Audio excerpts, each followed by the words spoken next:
नमस्कार दोस्तों, स्वागत है आपका एक बार फिर से वेबटेक क्लासेस पे। दोस्तों आज ट्रिपल सी की क्लास का तीसरा लेक्चर हम स्टार्ट करने जा रहे हैं। पहले दो लेक्चर में हमने कंप्यूटर के कुछ बेसिक्स जाने थे। अगर आपने दो क्लासेस अभी तक नहीं देखी हैं तो वीडियो के डिस्क्रिप्शन में आपको उसका लिंक मिल जाएगा, आप जाकर वहां पर देख सकते हैं। तो आज के इस लेक्चर में हम क्या क्या टॉपिक पढ़ेंगे उसको एक बार डिस्कस कर लेते हैं। सबसे पहले हम जानेंगे लैंग्वेज ऑफ कंप्यूटर, कंप्यूटर की भाषा क्या होती है, कैसे कंप्यूटर से हम बात करते हैं। दूसरी चीज जो हम जानेंगे वो है प्रोग्रामिंग लैंग्वेज, ठीक है। और तीसरी, जैसा कि हर क्लास में होता है, हम चैप्टर्स के जो टॉपिक पढ़ते हैं उनसे जुड़े हुए कुछ क्वेश्चंस देखेंगे। तो चलिए दोस्तों आज की क्लास शुरू करते हैं। सबसे पहले बात करेंगे लैंग्वेज ऑफ कंप्यूटर की। दोस्तों लैंग्वेज का क्या मतलब होता है, यानी भाषा का क्या मतलब होता है। भाषा का मतलब होता है कि किस तरीके से हम एक दूसरे से बातें करते हैं, एक दूसरे के विचारों को साझा करते हैं। यानी कि भाषा वह माध्यम है जिसकी मदद से एक व्यक्ति किसी अन्य व्यक्ति के साथ अपने विचारों का संचार करता है, अपने विचारों को साझा करता है। इसका कंप्यूटर से क्या लेना देना है। देखिए दोस्तों, कंप्यूटर से अगर हमें कोई काम करवाना है, यानी या फिर कंप्यूटर को यूं कहें कि हमें कंप्यूटर को कोई कमांड देनी है या निर्देश देना है, तो हमको वो निर्देश उस लैंग्वेज में देना होगा जिसे कंप्यूटर समझे। तो लैंग्वेज ऑफ कंप्यूटर का मतलब यही है कि कंप्यूटर आखिर क्या समझता है, कौन सी लैंग्वेज समझता है। अगर आपने पहली दो क्लासेस देखी होंगी तो मैंने आपको बताया होगा कि एक डिजिटल कंप्यूटर जो होता है वह बाइनरी लैंग्वेज समझता है। क्या समझता है? Binary language. और बाइनरी लैंग्वेज क्या होती है दोस्तों? 0 और 1। इसके अलावा डिजिटल कंप्यूटर कुछ और नहीं समझता। अब बात सिर्फ डिजिटल कंप्यूटर की क्यों हो रही है? देखिए दोस्तों, आजकल के मॉडर्न टाइम में जितने भी कंप्यूटर्स हैं, most of the computers digital computer की कैटेगरी में ही आते हैं। इसलिए हम बात सिर्फ और सिर्फ यहाँ पर डिजिटल कंप्यूटर की कर रहे हैं। तो डिजिटल कंप्यूटर, या सिर्फ यूं कहें कि कंप्यूटर क्या समझता है? बाइनरी लैंग्वेज समझता है, या फिर यानी 0 और 1 समझता है। अगला टॉपिक है दोस्तों प्रोग्रामिंग लैंग्वेजेस। प्रोग्रामिंग लैंग्वेजेस का दोस्तों मतलब होता है कि हम किस लैंग्वेज में बात करके कंप्यूटर को इंस्ट्रक्शन देते हैं। क्या मतलब है? किस लैंग्वेज में हम बात करके कंप्यूटर को इंस्ट्रक्शन देते हैं। ऐसी भाषाएं जिनके माध्यम से कोई उपयोगकर्ता या यूजर कंप्यूटर से संचार कर सकता है या कंप्यूटर को निर्देश दे सकता है, उसे हम क्या कहेंगे? प्रोग्रामिंग लैंग्वेज कहेंगे। तो ये तो हो गई दोस्तों डेफिनेशन की बात। अब अगर उनका कैटेगराइजेशन अगर हम देखें, यानी कि किस तरह से हम उन्हें डिवाइड करते हैं, तो यहाँ पर देखिए दोस्तों, हमने प्रोग्रामिंग लैंग्वेज को दो पार्ट में डिवाइड किया हुआ है। पहला है लो लेवल लैंग्वेजेस और दूसरा है हाई लेवल लैंग्वेजेस। दो भागों में हमने डिवाइड किया है, लो लेवल लैंग्वेज और हाई लेवल लैंग्वेज। लो लेवल लैंग्वेज में दोस्तों मशीन लैंग्वेज और असेंबली लैंग्वेज दो आती हैं। और हाई लेवल लैंग्वेज में आजकल की जितनी प्रोग्रामिंग लैंग्वेजेस नई हैं, जैसे जावा, C++, ये सारी हाई लेवल लैंग्वेज में आती हैं। अब आगे बढ़ते हैं, एक एक करके इन्हीं को डिस्कस करते हैं। Low level language are easily understood by the computer. Low level languages are classified as below. मतलब ये लैंग्वेज यानी लो लेवल लैंग्वेज कंप्यूटर बहुत आसानी से समझता है। Are easily understood by computer, computer बहुत आसानी से समझता है। और इन्हें हम दो कैटेगरी में डिवाइड करते हैं, एक है मशीन लैंग्वेज और दूसरी है असेंबली लैंग्वेज। अभी एक एक करके इनकी बात करते हैं। दोस्तों मशीन लैंग्वेज, या फिर जिसे हम बाइनरी लैंग्वेज भी कहते हैं, जिसमें सिर्फ और सिर्फ 0 1 होते हैं, उसे मशीन लैंग्वेज कहते हैं। Machine language is the binary language that is 0 and 1। यानी जितना भी कोड लिखा होगा बाइनरी लैंग्वेज में, वो सारा कुछ 0 1 से मिलके बना होगा। 0 1 0 0 1 0 1 1, इस तरीके से ही सारे कोड होंगे, और भी लेंदी हो सकते हैं। मशीन भाषा बाइनरी भाषा है, यानी 0 और 1। यह कंप्यूटर की भाषा है, इसलिए कंप्यूटर इसे सीधे समझ लेता है। जैसा कि आपको पहले भी बताया कि कंप्यूटर की लैंग्वेज क्या है दोस्तों? मशीन लैंग्वेज है, 0 1 है। कंप्यूटर इसे ही समझता है। और मशीन लैंग्वेज को हम दोस्तों क्या कहते हैं? First generation language. यानी सबसे पहले इसी को ही हम यूज करते थे, इसीलिए इसे हम फर्स्ट जनरेशन लैंग्वेज कहते हैं। ये भी एग्जाम में कई बार पूछा जाता है कि first generation language machine language है या नहीं, ट्रू या फॉल्स के रूप में भी आ सकता है। तो आपका आंसर क्या होगा? यस, ट्रू, मशीन लैंग्वेज ही फर्स्ट जनरेशन लैंग्वेज है।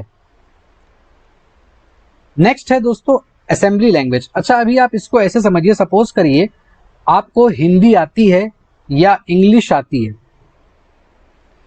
और अगर आपसे कोई दूसरा व्यक्ति बात करना चाह रहा है जो हिंदी या इंग्लिश बिल्कुल भी नहीं जानता है, कोई ऐसी थर्ड लैंग्वेज जानता है जो आपको बिल्कुल नहीं आती है। सपोज करिए कोई एक फ्रेंच पर्सन है, वो आपसे बात करना चाहता है, उसको सिर्फ फ्रेंच आती है, आपको हिंदी और इंग्लिश ही आती है, तो आप उससे बात कर ही नहीं पाएंगे अनटिल एंड अनलेस आपको कोई एक ऐसा बंदा बीच में हो जो उसकी बात को आपको ट्रांसलेट करके आपकी लैंग्वेज में बता दे और आपकी बात को ट्रांसलेट करके उसको उसकी लैंग्वेज में बता दे। अब इसका कंटेक्स्ट यहां क्या है? देखिए दोस्तों, 0 और 1 यानी कि मशीन लैंग्वेज इंसान के लिए समझना बहुत मुश्किल है। तो इंसान ने क्या किया? सबसे पहले असेंबली लैंग्वेज को जनरेट किया या असेंबली लैंग्वेज को इन्वेंट किया। क्या क्या मतलब है? इसका मतलब यह है कि उसने ऐसे कोड बनाए जिसको हम एक ट्रांसलेटर के थ्रू मशीन लैंग्वेज में बदल देते थे। यानी असेंबली लैंग्वेज में संबंधित मशीन लैंग्वेज के अनुसार कुछ कोड होते हैं जिन्हें निमोनिक्स कहा जाता है, ठीक है। और कंप्यूटर सीधे असेंबली लैंग्वेज को नहीं समझता है, इसके लिए एक अनुवादक की आवश्यकता होती है। जैसे अभी मैंने आपको एग्जांपल दिया कि अगर आपसे कोई एक फ्रेंच पर्सन बात करेगा तो आप उसकी डायरेक्ट बात नहीं समझ पाओगे, या तो फिर आपको फ्रेंच आती हो या तो फिर बीच में कोई ट्रांसलेटर हो। तो असेंबली लैंग्वेज जो होती है कंप्यूटर डायरेक्ट नहीं समझता है। तो कंप्यूटर क्या समझता है? सिर्फ और सिर्फ मशीन लैंग्वेज समझता है, 0 और 1 समझता है। तो उससे बीच में किसी न किसकी जरूरत होती है? ट्रांसलेटर की जरूरत होती है। उस ट्रांसलेटर को यहाँ पर क्या नाम रखा गया है असेंबली लैंग्वेज के लिए? असेंबलर। देखिए मिलता जुलता नाम है, आप आसानी से याद भी कर सकते हैं। असेंबली लैंग्वेज को जो ट्रांसलेट करता है मशीन लैंग्वेज में उसे हम असेंबलर कहते हैं। क्यों ट्रांसलेट करता है? इसकी भी रिक्वायरमेंट आप बहुत अच्छे से समझ गए कि भाई देखो असेंबली लैंग्वेज तो वो समझ नहीं पा रहा है तो आपको कोई ट्रांसलेटर चाहिए, बहुत आसान है। तो ये दोस्तों ये दोनों थी क्या? लो लेवल लैंग्वेज, मशीन और असेंबली। अभी बात करते हैं हाई लेवल लैंग्वेज की। अब दोस्तों हाई लेवल लैंग्वेज की जरूरत क्यों पड़ी? देखिए दोस्तों 0 और 1 ये भी इंसान के लिए टफ हो रहे थे समझना, यानी मशीन लैंग्वेज भी इंसान के लिए टफ थी। फिर उसके बाद असेंबली लैंग्वेज आई, कुछ दिन तो ठीक लगा, लेकिन उसके बाद लगा नहीं भैया कि असेंबली लैंग्वेज भी हमें थोड़ी टफ पड़ रही है, हम क्या करते हैं कुछ और फर्दर डिस्कवर करते हैं, कुछ और इन्वेंट करते हैं। तो असेंबली लैंग्वेज की जगह पे हमने हाई लेवल लैंग्वेज जनरेट करी, डेवलप करी। तो ये भाषाएं यानी कि हाई लेवल लैंग्वेज की बात कर रहा है, ये भाषाएं प्राकृतिक भाषा के समान है। प्राकृतिक भाषा का मतलब जैसे कि हम और आप बात करते हैं वैसे, और कंप्यूटर को निर्देश देने के लिए सरल अंग्रेजी शब्दों का उपयोग करती है, जैसे जावा, सी इत्यादि। इसके अलावा भी और आते हैं। इन्हें थर्ड जनरेशन लैंग्वेज कहते हैं। थर्ड जनरेशन क्यों कहते हैं? सबसे पहले मशीन लैंग्वेज आई तो उसे हम फर्स्ट जनरेशन लैंग्वेज कहते थे। फिर उसके बाद ये assembly language I, assembly language को हमने क्या कहा? सेकेंड जनरेशन लैंग्वेज कहा। ये देखिए दोस्तों यहां पर लिखा है this is also called second generation language. ठीक है, असेंबली लैंग्वेज को हमने क्या कहा? Second generation language. और उसके बाद हाई लेवल लैंग्वेजेस आई तो उसे हम क्या कहने लगे? Third generation language. क्यों जरूरत पड़ी? क्यों कि हम असेंबली लैंग्वेज को भी उतनी आसानी से इंसान नहीं समझ पा रहा था, तो हमें हाई लेवल लैंग्वेज की जरूरत पड़ी। High level languages are also required to be translated into machine language so that computer can understand it and work accordingly. उच्च स्तरीय भाषाओं को भी मशीन भाषा में अनुवादित करने की आवश्यकता होती है ताकि कंप्यूटर इसे समझ सके और उसके अनुसार काम कर सके। दोस्तों देखिए अभी आप तो समझ ही गए होंगे कि कंप्यूटर सिर्फ 0 1 समझता है, बाइनरी समझता है। तो चाहे आप असेंबली लैंग्वेज यूज करो तब भी आपको एक ट्रांसलेटर की जरूरत होगी, और चाहे आप हाई लेवल लैंग्वेज यूज करो तब भी आपको एक ट्रांसलेटर की रिक्वायरमेंट होगी, है ना। तो अब बात करते हैं किसकी, हाई लेवल लैंग्वेजेस के ट्रांसलेटर की। असेंबली में ट्रांसलेटर था असेंबलर, और हाई लेवल लैंग्वेज में ट्रांसलेटर दो कैटेगरी में है, एक है कंपाइलर और दूसरा है इंटरप्रेटर। अब दोस्तों काम दोनों का एक ही है, हाई लेवल लैंग्वेज को मशीन लेवल लैंग्वेज में बदलने का काम ही करते हैं कंपाइलर और इंटरप्रेटर। ठीक है, अंतर क्या है दोनों में, थोड़ा सा अंतर यह है कि कंपाइलर क्या करता है, सपोज करिए 4 लाइन का इंस्ट्रक्शन है, 1 2 3 4 लाइन के इंस्ट्रक्शन है, तो कंपाइलर क्या करेगा, पूरे के पूरे चारों के चारों इंस्ट्रक्शन को ट्रांसलेट करके तब मशीन लेवल लैंग्वेज में बदलेगा, तब कंप्यूटर को कम्युनिकेट करेगा।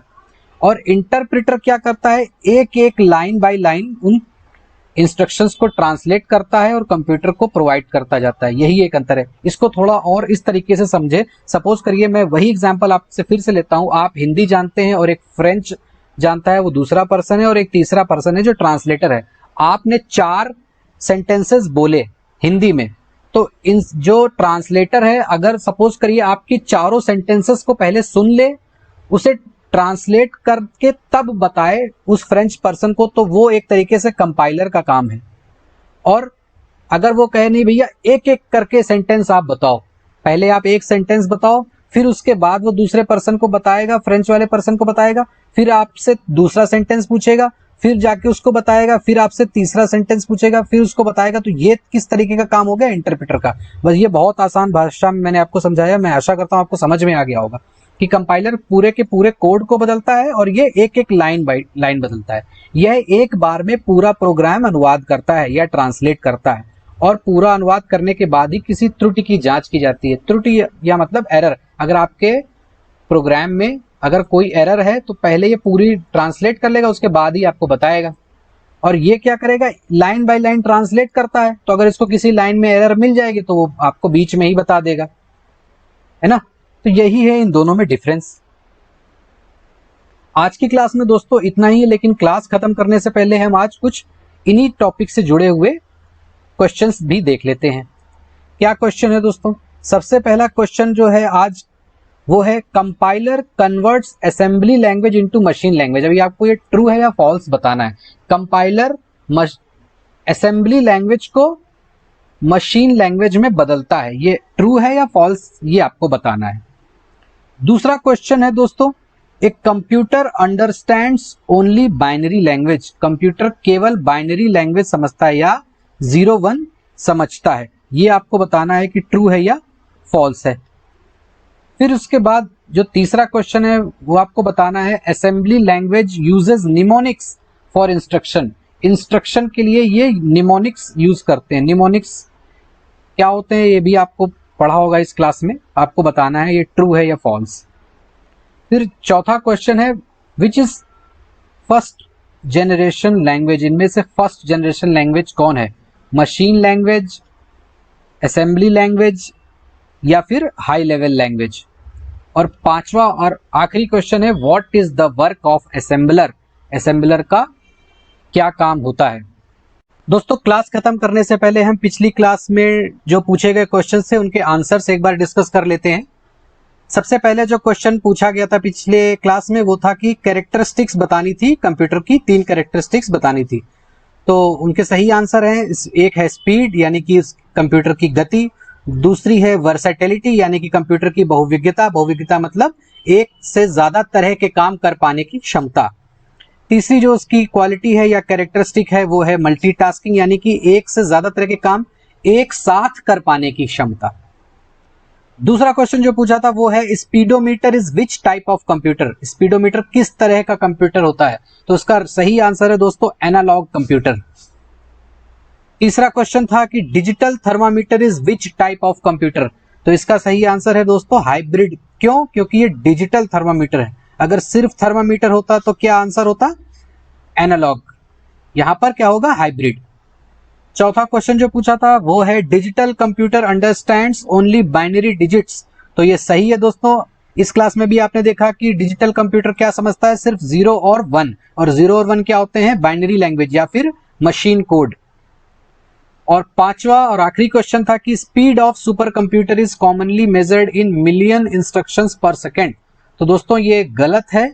हम सुपर कंप्यूटर की स्पीड किस में नापते हैं? फ्लॉप्स में, फ्लोटिंग पॉइंट ऑपरेशंस पर सेकेंड। दोस्तों आज की क्लास में इतना ही है। अगर आप इस चैनल पर नए हैं तो मैं एक बार फिर से आपसे रिक्वेस्ट करूंगा कि इस चैनल को सब्सक्राइब जरूर कर लीजिए, जिससे कि आपका कोई भी टॉपिक मिस नहीं हो। थैंक यू दोस्तों, थैंक यू फॉर वॉचिंग।